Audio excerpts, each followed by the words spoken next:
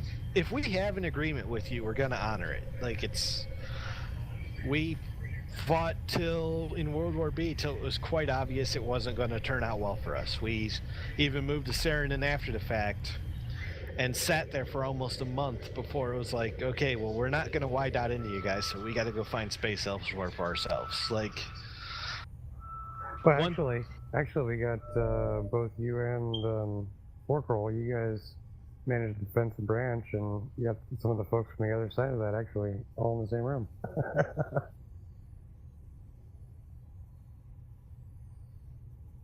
my personal favorite still, though, is you guys shouldn't have stayed in branch so long.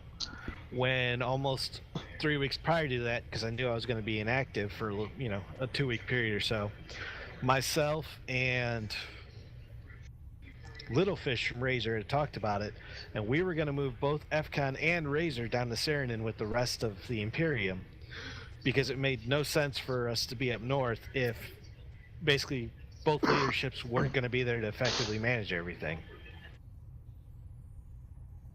And that actually got shot down by Isildra.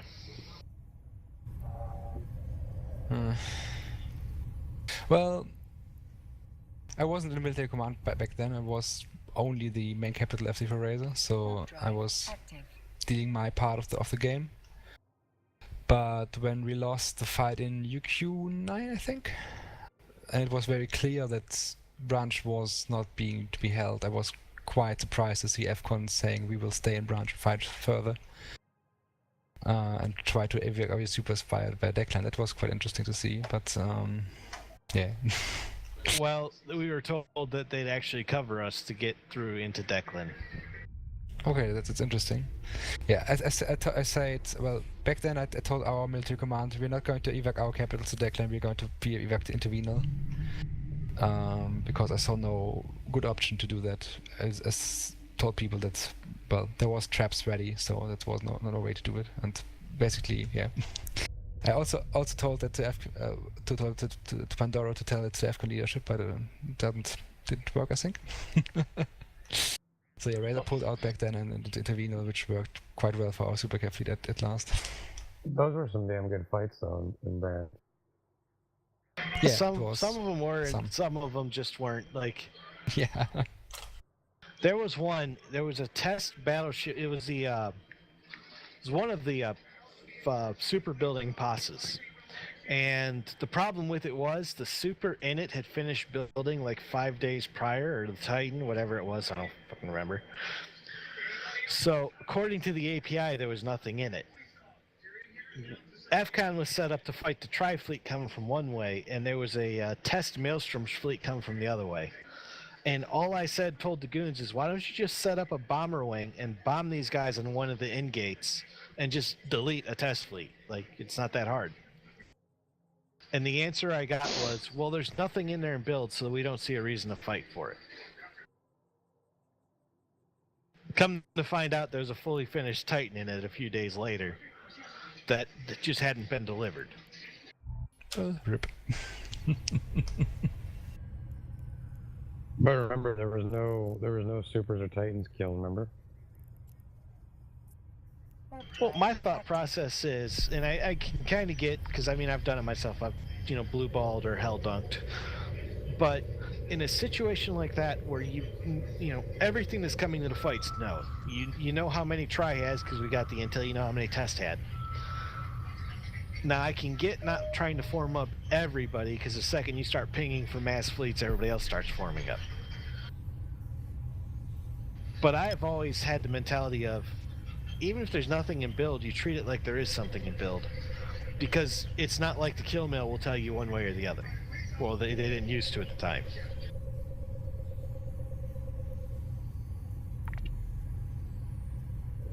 It's like poor Pravi and that Soyota that died to PL with, 4 or 5 Titans and a bunch of supers in build? Ouch.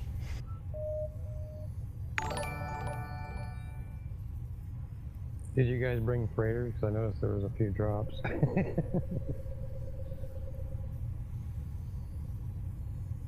Well, I mean, normally they'd bring a couple Rurkels in after the Dread Bomb fights and, loot the field, but shit, that was enough materials to fill like 20 Rurkels.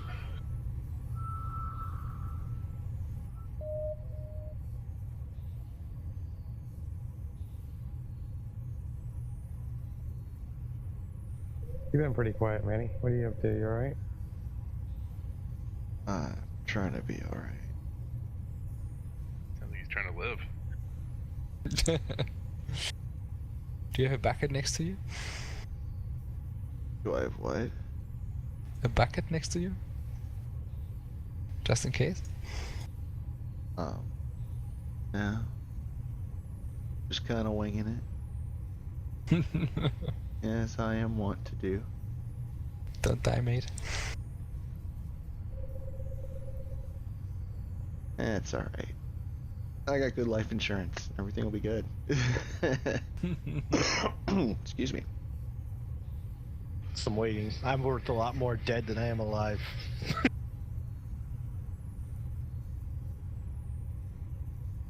Live hard, die young, and leave a shit pile of money to somebody. I'm too selfish for that attitude. So what do you think about fraternity? I mean, I don't know if you've noticed they've been absorbing the entire Chinese server. What are your thoughts about them joining up with CO2? They're actually starting to try and build their own coalition. They have a couple of Japanese groups and a Korean group, I believe, they're trying to work with as well. So that's going to be really interesting. They already can dominate the AU time zone against most entities, so... That's awesome.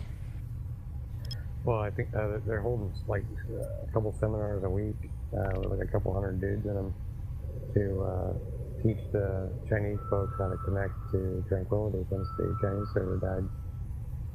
Well, they have a lot of like real life meetups and stuff too. Yeah, the guy that runs it, he's like kind of like UAX. He speaks Mandarin, but he lives in the U.S. You talking about wind? What was that? Wind spirit? Yeah, I think so. There's a couple of them in their leadership that are speak, very fluent English and then. Yeah, wind's a pretty solid dude. But it's kind of scary the kind of numbers that they're getting off the Chinese server. Well, what's scary is prior to even getting these numbers, they are fielding a decent 100 DPS ship fleet. And Logi-wise, they don't have T2 logistics, but they'll bring another 100 dudes in T1 Logis. And, I mean, that's still, as paper thin as those are, it's still a respectable amount of rep power in a time zone where, some groups are lucky to form 100, period, with Logi. Even if that, it's usually less than that in most groups, I think. So when you got 100 guys in Tempest and another, 50 or 60 in, the Execuors and shit, like it's a pretty scary thing to fight in the AU time zone. Yeah, and if they get some those people trained up into proper ships, proper logis, then well, they can take all of Eve. But what a motivation for like the Aussie dudes and stuff to have somebody to like, PvP with, because it's pretty boring for a lot of them. Most of the groups and stuff just get stuck, what we call the shit shift, like, cleaning up whatever, the Euros and the US time zone can't do, or, time to that time zone kind of thing, whatever. But you start giving them some actual content, they'll start logging in. Guys, go bash these towers. We don't feel like doing it. Yeah, pretty much. Well, and there's a few groups out there that kind of tank their SOV in that time zone too, and pretty much they're bored out of their mind. Well, if there's no legitimate threat, I mean, like you got DB Tickle, they're a big AU time zone group. NC.'s got an AU time zone. PL's got an AU time zone from Pure Avarice. So I mean, there's groups out here. Do we really though? You got painted. Come on. I used to Jeez, fire Man, let me tell you what. You We ever just- seen Weekend at Bernie's? I'll give you one guess who Pure Aberth is in that movie. Who's Bernie Grath?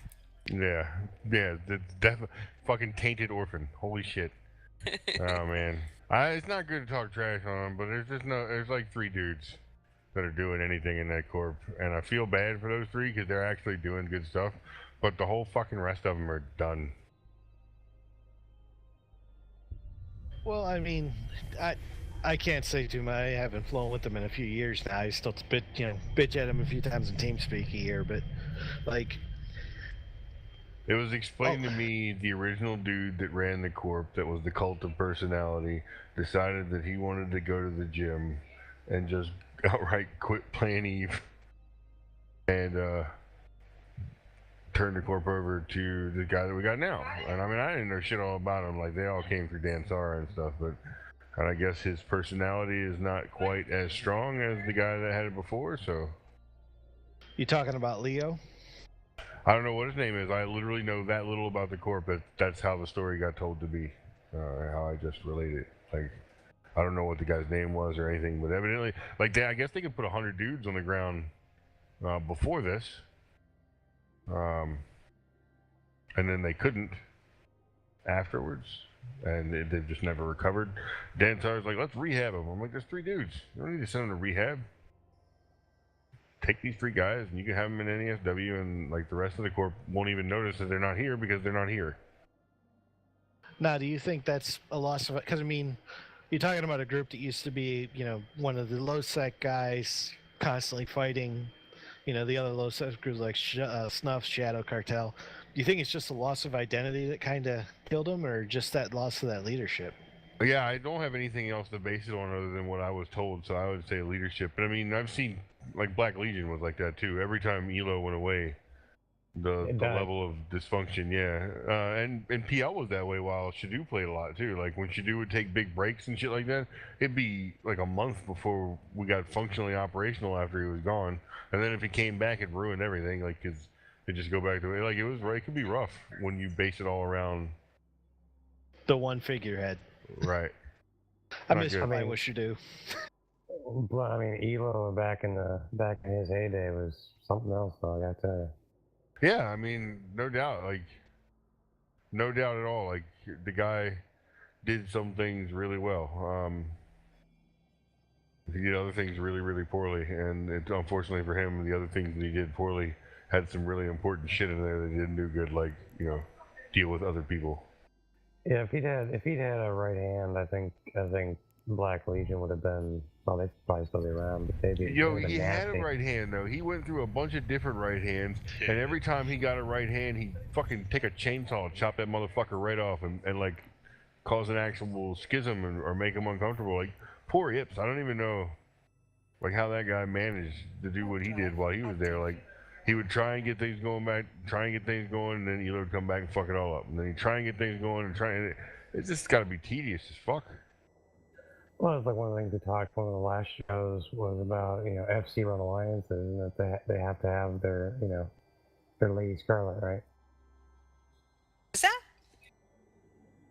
Oh, we were talking about FC run alliances, and get the one like Gigax, right? He just does whatever the fuck he wants and the stupid shit and whatever. But then you have other FC run alliances where they have a guy that handles the behind the scenes thing. I think the example Joanne uses Sort and Bunky.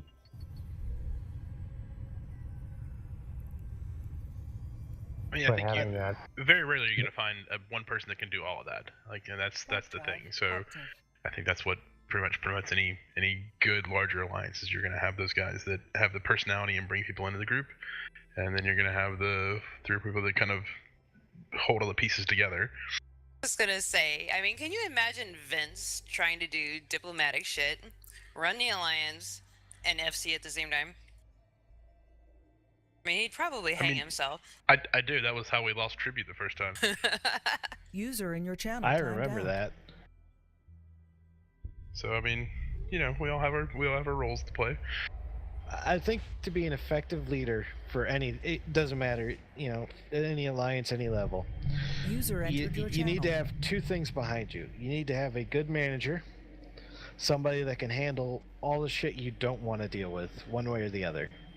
Whether that's running your FCs or running the logistics of the alliance, you have to have somebody that's going to take ownership of that. And the second thing, you need to have somebody that's going to check you. You have to have somebody that's going to sit there and tell you, hey, you're being a fucking idiot. This is not going to work or not going to be good for us.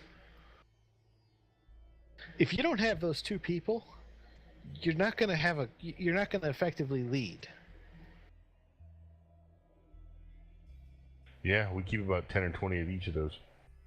Yeah, we have a couple. Well, yeah, you burn them out a lot. I mean, I've noticed that trying to build an I wish they'd burn out, motherfucker. I find the key is to let people think they have more control than they have it, and then you just let them talk, and then you do what you want to do anyway.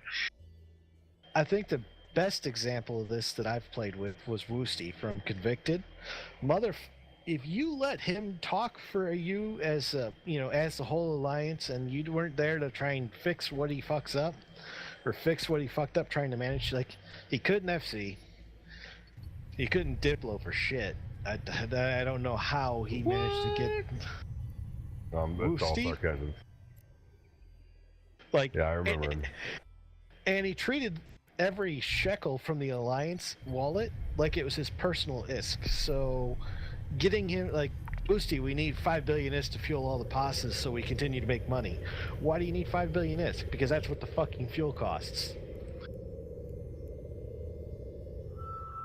There were times you'd butt heads with him left and right. And it's like, dude, how the did anybody let you run this alliance? Like,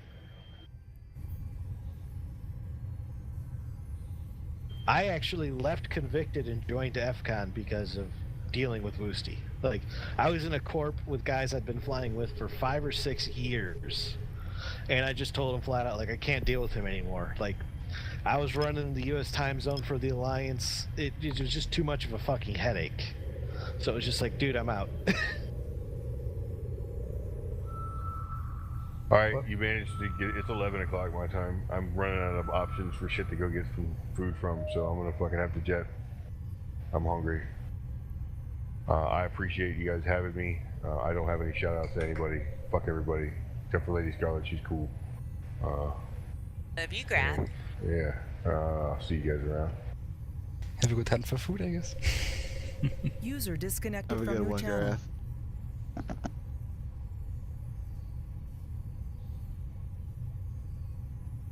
And Jay, I gotta tell you, you've been messing with my head. Last week I changed 3 batteries. 3 of them in my smoke detectors because of that beep you got going on behind you. I had no idea they weren't my smoke detectors until I heard that beep this week. Same here. My wife's laughing and saying I should change the fucking batteries. Dude, I spent like an hour and a half, one at a time. Like, I would sit down for a little bit, and then I'd be like, all right, I fixed it. And then your mic would kick on, and I'd have a beep, and I'd be like, son of a bitch, I gotta move another chair to another room to pop open another smoke detector. Honestly, until you just mentioned it, like, I completely tuned the shit out. How? That's impossible. Heather just said it's been that way for a fucking year. What? My military director just PM'd me and said he's been checking his too. Oh, fuck, I'm sorry. I got these, like, super high voltage ceilings, like, I don't know, 20, 25 feet, and it's, yeah, I'm not climbing up there. Put a rocket up your ass. So the real reason why we're doing this show is Jay has stock and smoke detectors, and everybody's out running buying one. No, he's got stock in batteries. I'm just gonna throw this out here because had an issue with a fire about a year ago. I fully endorse having at least 3 smoke detectors in your house. I've got 3 in the rooms next to me. I'm ridiculous with those things. So you've been running around changing like 100 batteries then. Yeah, we have a law in Germany. You have to have one in every room but the kitchen. So no choice about that. But Yeah, the room you're gonna start a going to fire in. Vegas, man. Yeah, but if you cook Yeah. in the kitchen and then stuff gets burned, you have the fire alarm going off every time. It's not very funny. That's Are why you you saying don't you burn burn a your lot of food. shit? That is how takeout companies make extra money in Germany. Yikes. Because people don't want to set their home alarms off and they, just order out.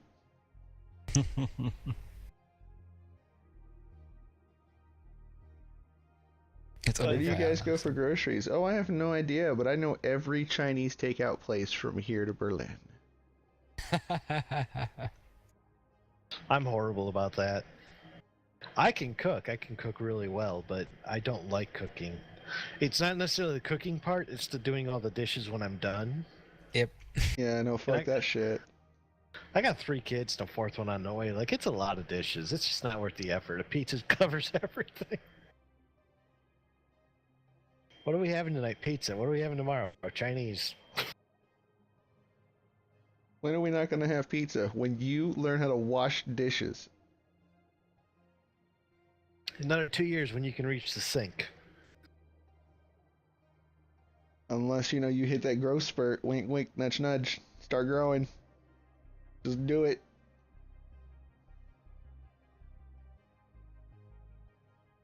Ten-year-old hates his life already anyways, because, youngest daughter's turns 1 in 2 days. And I've been making him do diapers and stuff. He's like, why do I have to do it?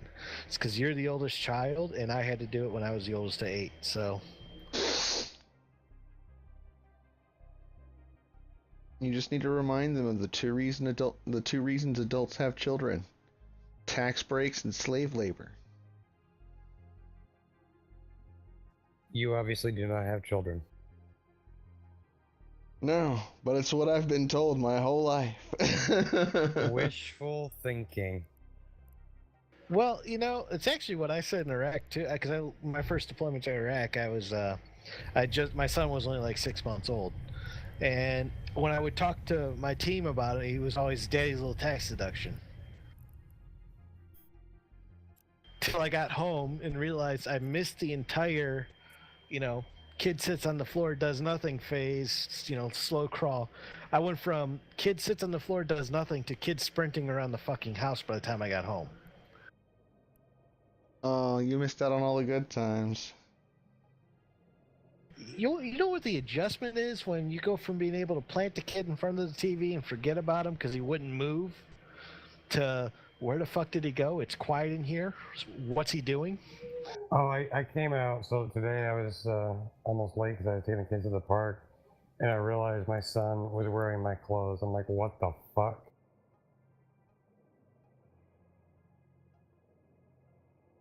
Like, he's wearing my pants and shirt. I'm just like, that isn't even really baggy on you. So when you start looking and going, how old am I getting?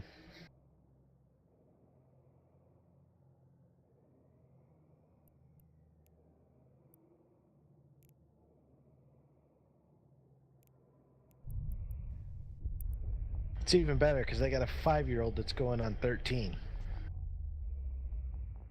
She's got a little mouth on her. Oof. Our oldest just turned 18.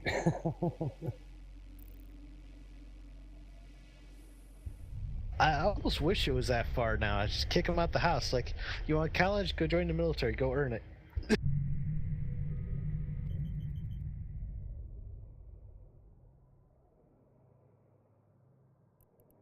Oldest 8. My parents celebrated when I left the house. Warp drive active. Oh no, when I moved out, my mother cried and cried and cried and then turned my bedroom into an exercise room. She spent like a couple $1,000s to drain those sorrows. Well, I went to Iraq, and one of the ladies that my mom works with asked, like, how are you going to deal with it? What are you going to do? And my mom's like, I got 3 other sons or 4 other sons, something like that. I've got replacements. Way to be disposable, man. You should work harder on that. Does anybody else have kids yet? Negative. Nope. Lucky bastards. I have 7 Drive accounts. Does active. that count? I'm so excited. Both my sons are almost old enough that I can have them run mining, Rourke fleets. Wow, you're upgrading That's Rourke, that's huh? the end goal of parenting right there. As long Does as he you do give, it on ventures? Isn't that how that's supposed to work? yeah. Well, you used to teach them with like procures or something in high sec. Like, okay, this is Veldspar. Mine Now look out this. for code. We actually had a corp member who had, I think, 9 kids or something, and he had his first 5 or so mining for him when he was busy. Well, that's why you use It's a procure, family 'cause business. It's got a 100k HP tank. Like, Yeah, but see, I've already got dozens of Rourke walls. I'll have them all in like 20 Rourke walls. Drive active. It'd be great. Have a 200-man Rourke wall fleet. I still have people because I run 3 right now, and So my I've been running Mildeer them. would like to know if you're blue with us and what system those Rourkes are in. I am definitely blue with you. Ah, son of a bitch. Yeah, I only run 3. I got guys in corp that constantly ask me, like, is it still worth it to get a Rourke to mine? I said, well, it depends. What are you going to do with the ore? Are you going to sell it? Or are you going to use it to turn it into supers? Like, if you're actually going to use it, yes, it can be very worthwhile. If you're going to sell it, it's still worthwhile to a point because it scales better than trying to carry your rat with more than one account. Warp drive active. I apparently do not have Korean level APM. I cannot fighter rat effectively or something. It just annoys the shit out of me. I'd do it for like an hour and I have to log the carrier off. I hear that some ratting carriers have been blowing up down south. I hear some ratting supers have been blown up down south by their own people. CO2. Docking permission requested. So obviously we've heard the stories on Reddit that you guys got pissed off because you guys kicked their ass and Docking yada yada request yada. But accepted. like, did he seriously hold the fleet for 30 minutes and go hunt supers in their own space? Apparently, somebody was watching the wallet API to prove that the guy was getting his ticks while they were out. So yeah, they flew a dictor over there with a Sino and bubbled him and then AWACS'd him.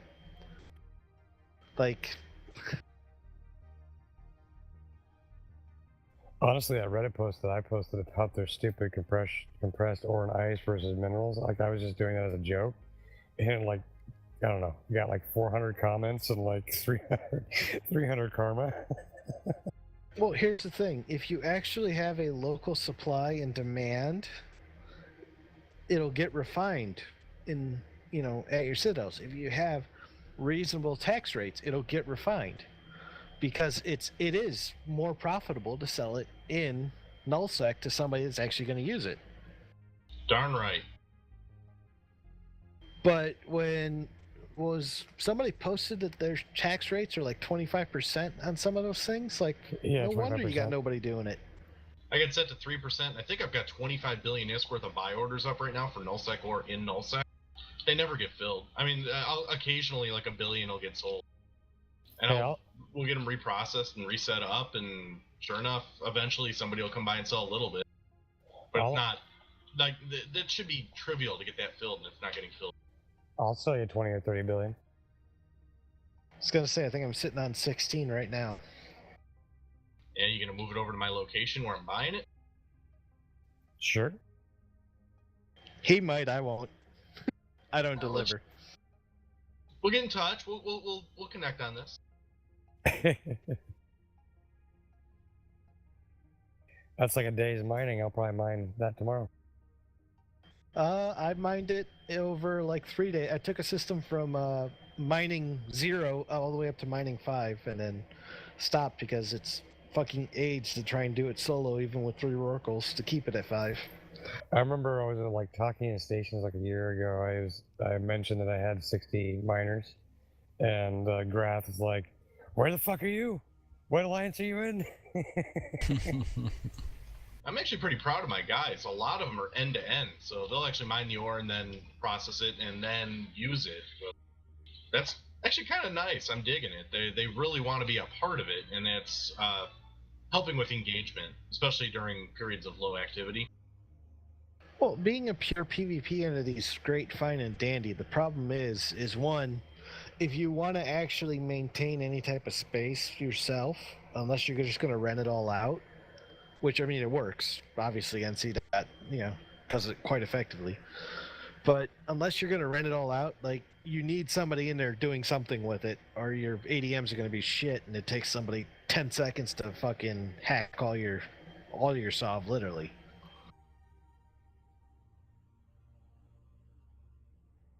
So, as much as people, I've been playing a long time, it's like, oh, fuck the Care Bears this, and fuck the... Like, you need miners. POS fuel is so much easier to get if you have miners, because you can source it from one or two guys, and you're not importing a ton of shit. Same thing with all your PI. If you're not getting 90% of that shit locally, you're doing it wrong.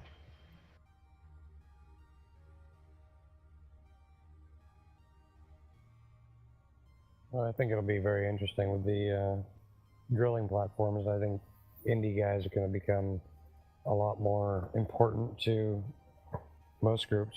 That's for damn sure. Even as a PvP-centric alliance, I've been focusing on that. When I see a recruitment opportunity, if I can get an industry corp with 10 to 15, I don't even care if they're 10 to 15 alts, but if it's 10 to 15 guys, that's even better. I'll take them. I'll take them in a heartbeat. I'll stick them in a system. I'll throw all the upgrades in the system for them. Well, yeah, like multi-boxers used to get shit on, and now they're like actively being recruited by goons and other people because, one dude who can build a super an hour, can also do that as far as moon mining too, I was actually thinking about building my own mining corp. We would be an aggressive mining entity. We would follow the PvP fleets, and then, while they have the Citadel on lockdown and the grid taken care of, we go in and mine the moon ore, since nobody else is doing it. Well, there actually used to be, like way back in the day, like when you were doing, big deployments back in Dominion Sov and all that, it used to be combat miners that come in and mine out the ice or whatever to build the fuel for the pauses for taking the region you're in. You used to also literally take over their system. Like, you would move in, camp them in their station or in their towers, and you'd be out making money, doing whatever, and just constantly have people in the system. Like, they'd look out their window and there'd be 500... Oh, goons did this a lot. There'd be 500 goons sitting on their undock, like, okay, come out and fight us. Remember mining in Apox and hauling it from friggin' Fountain all the way to Jita the long way. Oh, you remember the fucking with battleship hauling ops? escort fleets moving them. Yeah. My first Nultic experience was we were in Empire Corp and we had a rockfall, and we would do drone goo operations in Nullsec. So we would take a rockfall and some ships and hunt drones and get the ore and drop it back to HighSec after we stole the drone goo from the drone region inhabitants back then. Oh, the drone poop? Back when they dropped minerals? Mm-hmm. Yeah, I moved out into Outer Passage just after they nerfed it. I felt dumb. Well, it made sense to a point.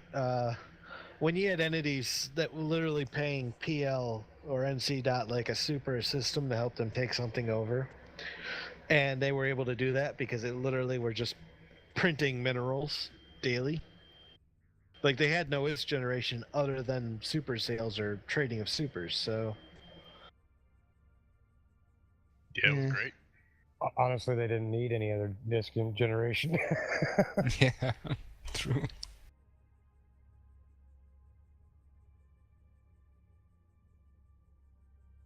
I do find it interesting, though, that Stainwagon has suddenly become active again. Since I think everybody in this room has been involved either offensively or defensively in the South throughout the years with the Russians.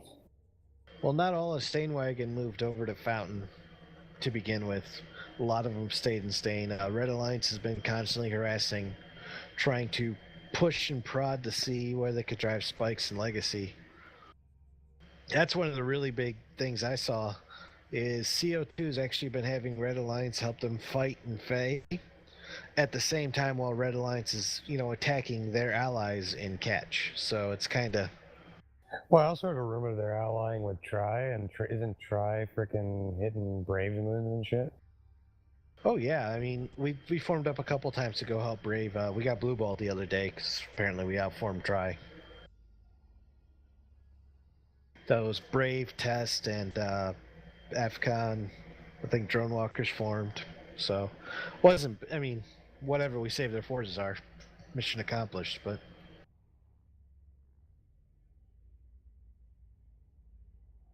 it's going to be interesting what's going to happen in the south with Tri resetting and canceling nips. So we'll see.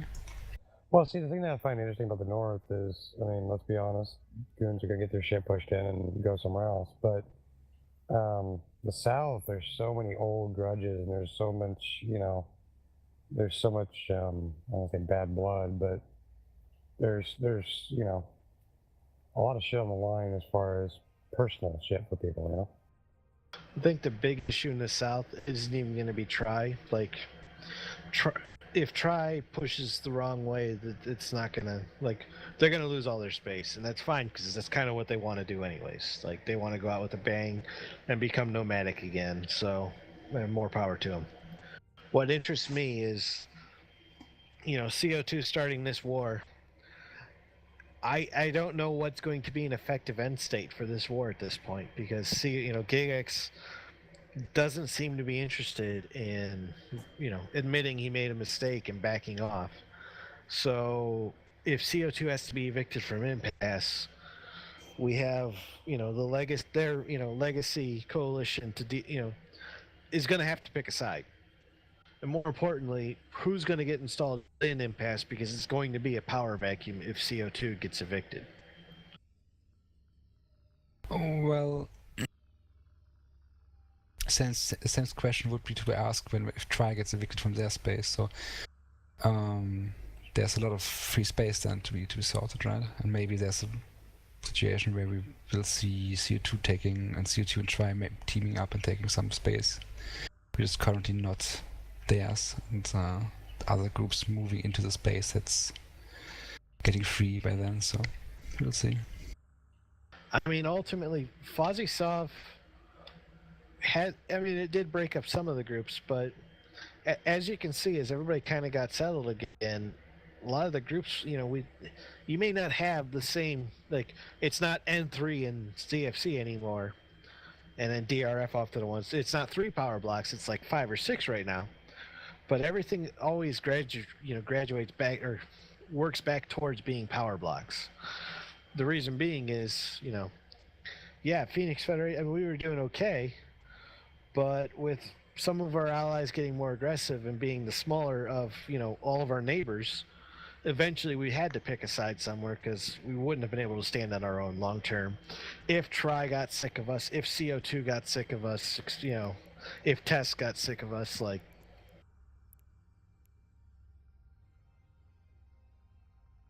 Well, what it boils down to is there's a larger coalition facing us.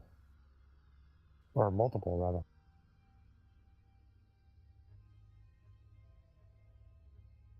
I think the thing is with Fozzy-Sov, it's easier for a small group to take a small part of space. If you want to hold a large area, then you have to be, a power block. But if you want to just control a few systems, it's going to be very hard even for a power block to keep this space denied to you for a long time. So that's the difference, I guess. Yeah, but how many small groups hold space that aren't at least somewhat loosely aligned with one of the major power blocks? You know what I mean? If you look into Wicked Creek and stuff, if you look into, loosely, yeah, maybe, but if you look into Fountain, there are areas that's relatively free. The thing with Wicked Creek, though, is it's time zone tanked. Fraternity is basically the only person on the block you got to worry about, and unless you can fight them in AU time zone, there's no point even trying. Scouting Pass, Manifesto and stuff, they are all relatively non-aligned. I thought they were aligned to Phoenix Federation. Manifesto is, as far as I know, not part of any coalition at the moment. No, I'm talking like aligned. Agreements, that type of stuff. Yeah, of course, they are you can't hold any space without any agreements if you're not very strong. But So, I mean, a lot of the smaller entities that have space because either the larger neighbors don't want it, or they want it, they want to see somebody attempt to grow. or it's too much effort to take those systems again against a small group, because, well, the second they leave, the small group will be on it again. So that's also part of the problem.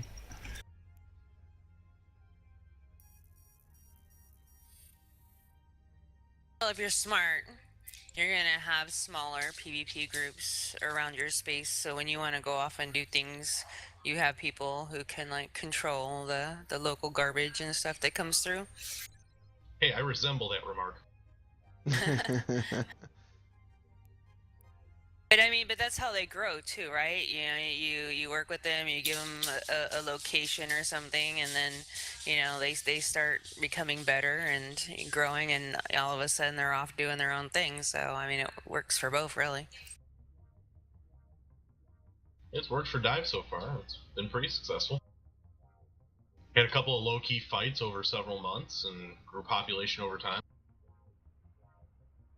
We went from just a couple of folks to a couple of larger corporations joining to having about 700 characters in now.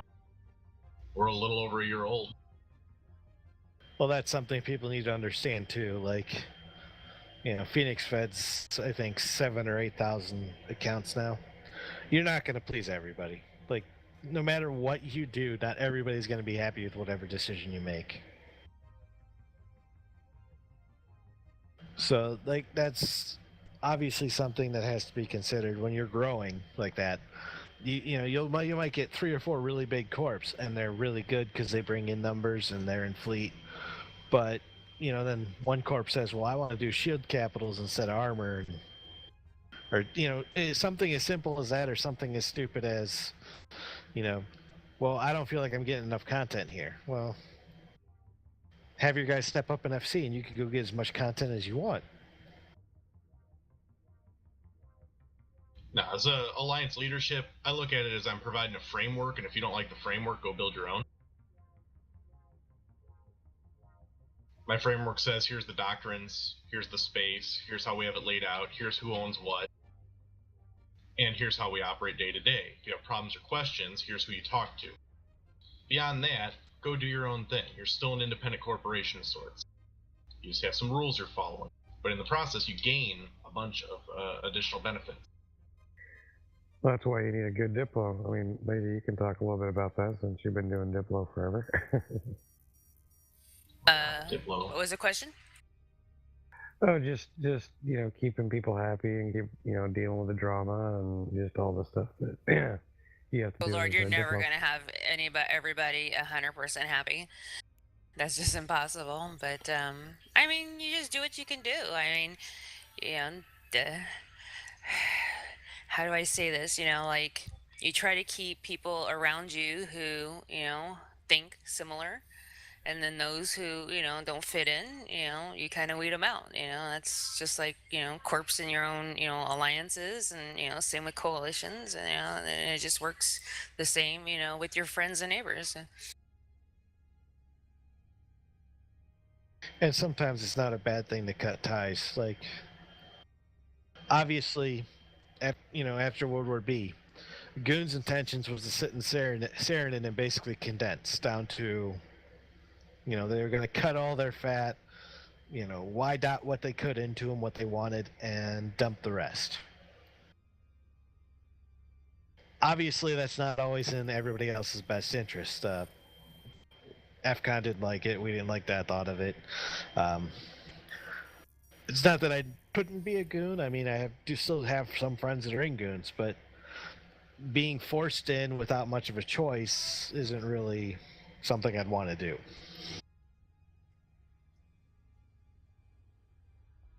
Oh yeah, that never works.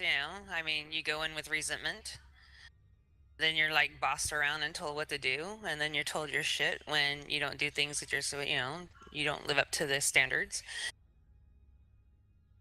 I can remember one time Goons was deployed down to Delve again for whatever, and the only groups in the north was Razor, FCON, and Eurogoons, and we were defending against like Tri and Moa. And I was leading Baltic fleets daily to support Mr. V. And just literally every day fighting Ishtars and whatever not, because they introduced the laser apex to the Baltic fleet to kind of help counter the shield Ishtars. And goons moved back after their deployment, and we were still cleaning up some passes and shit from trying them. And I sent a ping out, or requested a ping on the goon jabber for a Baltic fleet. And one of their directors or something's like, "You're not cleared to fly that." After I'd been FCing them for almost 2 months. And it was just one of those, like, really? You're going to tell me I can't take out a battleship fleet to hit this tower that's not even an FCON tower? It's not like I have any interest in this, R-64. It's literally me clearing an R-64 for whichever entity was, goons or whoever the hell actually owned it. It really wasn't my problem. It was just the tower that had to die. And I sat there and I was arguing with the guy in Jabber, like, just ping the fleet. And finally V walked in and said, "Ping the fucking fleet, and if he whelps it, he'll take it out on me." But it was just amazing because, hey, we'd been doing our own thing for 2 or 3 months while they were deployed, and they come back and it's like, "Oh no, you're shit, you can't do that." I've FC'd everything from frigates up to capitals and supers. You're telling me I can't take out a battleship fleet? Like... When a lot of people hear the term YDOT, do you want to explain for everybody what that actually means? Yeah, we can. Basically, what was it? Wildly Inappropriate was the alliance? Yep. So it was an alliance. They were allied with goons, and the leadership kind of was going, leadership wasn't taking them in a great place at the time. So what goons did is, instead of allowing that alliance to continue as an alliance, they gave them an ultimatum: you join us as a corp, or we evict you from where you're at. And they've done this to a few other alliances. Convicted got the same after they moved to Vale of the Silent. Wasn't it also like Fatal Ascension that got that too? Yes. FA. Yes. But the story was a little bit different. Goons installed a new alliance leader in there, who then invited them into Goons. So basically installed a new leadership into FA and then made them fake escape and merge into Goons. And they tried it with Razor as well. So that's Yeah, goons actually, they did that a lot. Like, their diplos would flat out say, like, "We're not working with them anymore. You need to pick a new leader." And it's interesting on the alliances that would do it versus the ones that didn't. Like, again, Convicted, when they were in Branch, living in Branch and deployed with goons, had great participation. So every time the goons had an issue with Woosty, they really couldn't do anything to him because the participation metrics at the time, our shit didn't stink. Like, we were holding our weight, so there was really nothing to bitch about. When Convicted moved from Branch down to Vale, and basically they were 2 regions away from getting to any fight, their participation dropped to almost nothing. And on top of that, the content they thought they were going to get because Brick Squad was right next door in Geminate just didn't happen. At this time, Brick Squad was damn near entirely inactive. Their space was a graveyard.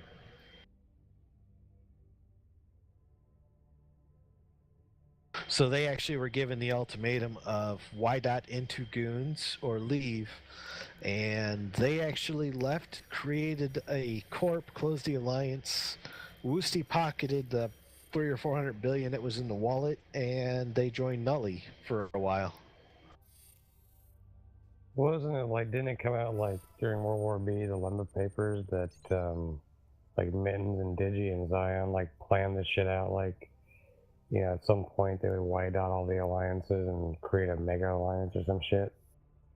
There was something like that in the paper. I mean, that's one of the reasons why we realized and we started making plans to take... Well, FCON had 3 issues. Once we lost our space, we don't have the outside the game entity Goons has. Like, we're not from Something Awful. We're not a Reddit alliance. Like, we're predominantly in game. I mean, we'll play other games with each other. Like, a couple of us play Albion and some other stuff, but we're very much tied to actually being able to log in and play Eve together. Versus, Goons that almost completely exist outside the game as an entity and would continue to exist outside the game as an entity. So we knew we'd start bleeding members the longer we didn't have anything to log in to do to begin with. And the Goon, plan at the time was to basically deny content as much as possible. So there was that issue. The issue in the papers where they were talking about trying to white out all of us or, pull as many of us in as possible. Well, as you can imagine, that doesn't necessarily sit well with a bunch of people. Like, not only people, like, I don't have to be in charge. I actually only took the job because somebody else that didn't want the job, basically. They didn't want to run the military anymore. That's how I became the military leader of FCON when I came back from my deployment. I had been with the rest of the military leadership before and NFC and ran things, but I was subordinate to was Jocelyn Inferno and Core 6 and Mikatra. So it wasn't until I came back and it was me and Legalana, and Legalana didn't want to do it. So I took over, started changing. I actually think FCON's in a lot better place now than it was when I took over a year and a half ago, 2 years ago. But there were many whelps in between. Well, I think when you guys moved out, I mean, Goons did a pretty good number on you, didn't they? Well, we figured we'd lose 20 to 25% of the alliance, and we lost. It's not necessarily just the numbers we lost. We lost basically the top 3 capital corps in the alliance. We literally have rebuilt our capital group from the ground up in the past year. To the point on if we're, a really good planned fleet with plenty of early notification, we could probably field about 100 dreads now, which isn't amazing, but it's nothing to sneeze at either. Hard dreads is never anything to sneeze at. Well, the other thing is, I mean, when you guys moved down here with the whole Vanguard thing, I mean, there's about 25 dudes in the fleet, and now you guys are rocking, I think I saw one a couple weeks ago, like 500 or 600 dudes in it. I mean, it depends on what we're doing and, like, what's going on. On average, I'd say 200 in a fleet, or 200 online between, subcaps and caps. There's a few times, like, we'll CTA something or important timer. In the Stainwagon Wars, like, we'd have a main fleet of Macarials and a secondary fleet of either at the time the Shield Civ Poles are now our Armor Confessors, and having the fleets work together. One of the reasons Stainwagon lost so much in the first war we had with them, when we sided with DRF and Tri, was because when you warp in a tackle, a fleet of Civ Poles fit with tackle, and you can't ever extract any Macarials, once you lose your, once you can't extract, you're kind of fucked, and that whole fleet is going to get wiped. And more importantly, because they weren't tracking the Civ Poles too much, or weren't paying attention to them, we would warp them in on their Logi first, and as much cancer Civ Poles are, like, each Civ Pole is 2 to 3k alpha, and we'd have 100 of them. And the guns cycle like every 10 seconds, so we were popping a Logi every, 10 seconds. In a fight where you already have, 2-3 other fleets pounding on you. So it was actually kind of fun when they started trying to, counter the Civ Poles because they didn't want us tackling their whole fleet and getting wiped again.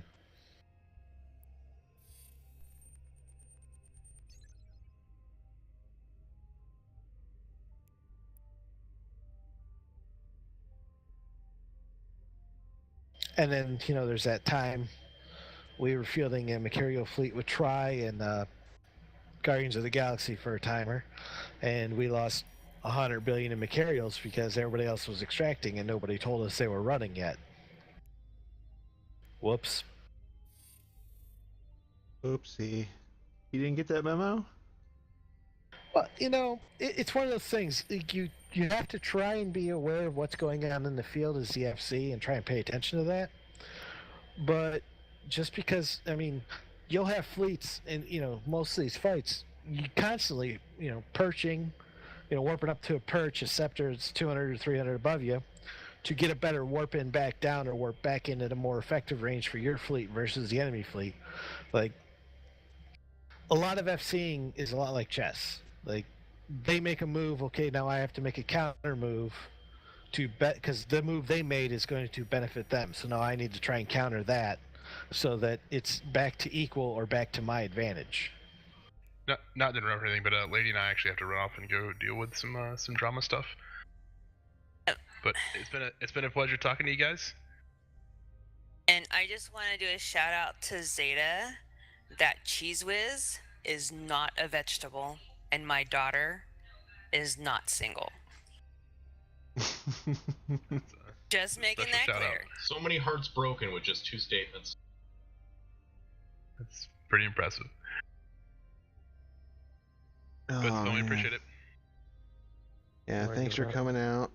I think it's a good time to actually start calling the show. I am sicker than a dog right now. Hope you feel better, buddy. I'm pretty wasted too. You want to give a shout out, whatever? Yeah, just all the NC dudes. Tell them I said hey, and appreciate you guys letting us come on and chit chat for a little while. Oh yeah, and a quick shout out to MC for all their help as well. They've been really wonderful in what they've been doing. Little fish at MC. Join Smell. Alright, later dudes.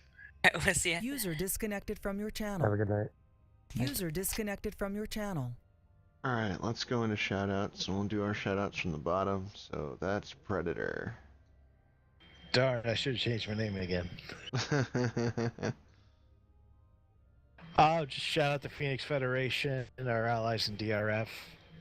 Everybody I've flown with, you know who you are throughout EVE. Probably the least known name guy in the room today, but it's not that bad. Some of you people have worked with me, some haven't. It's all fun. Awesome. Daedalus? Alright, first I'm going to do a shout out to my guys in Sturm Grenadier, and of course that's my corporation. Next, Digital Vendetta, the Alliance. Dive into Sav. We're out in Paragon Falls. You can't find us on most maps. We're still out there. We're around.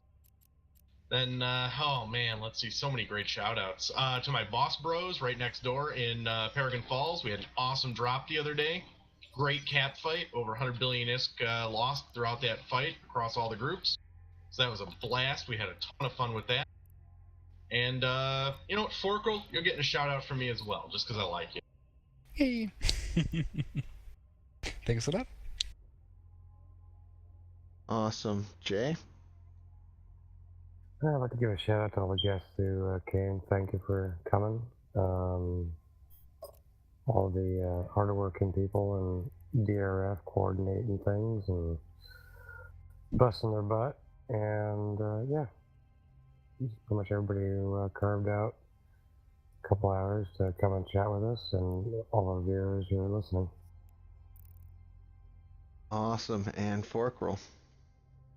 Okay, first shout outs goes to all electronic traders out there. Please send Jay some batteries so he can fix his fire alarms.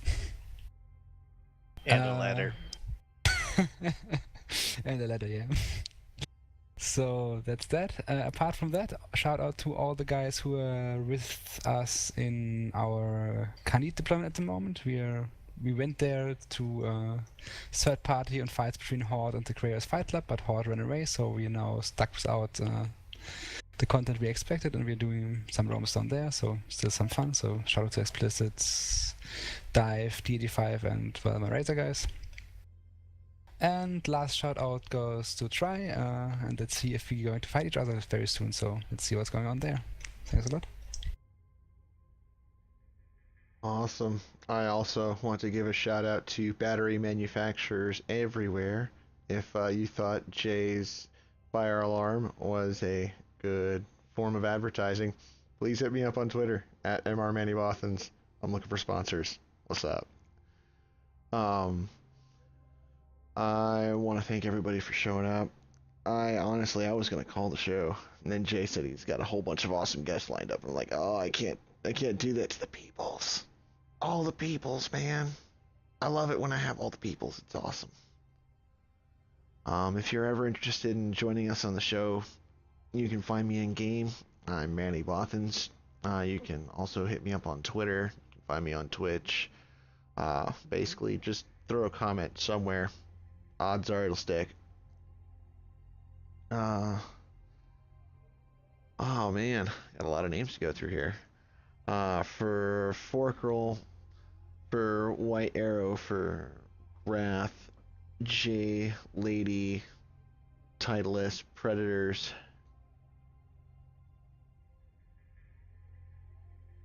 Oh, I could swear I'm missing somebody. Vince. Who? Vince. Oh yeah, Vince. Thanks for catching that. For all of those people and myself, this is Manny Bothans, reminding you that Manny Bothans died to bring you this broadcast. Fortunately, his medical clone was somewhere nearby.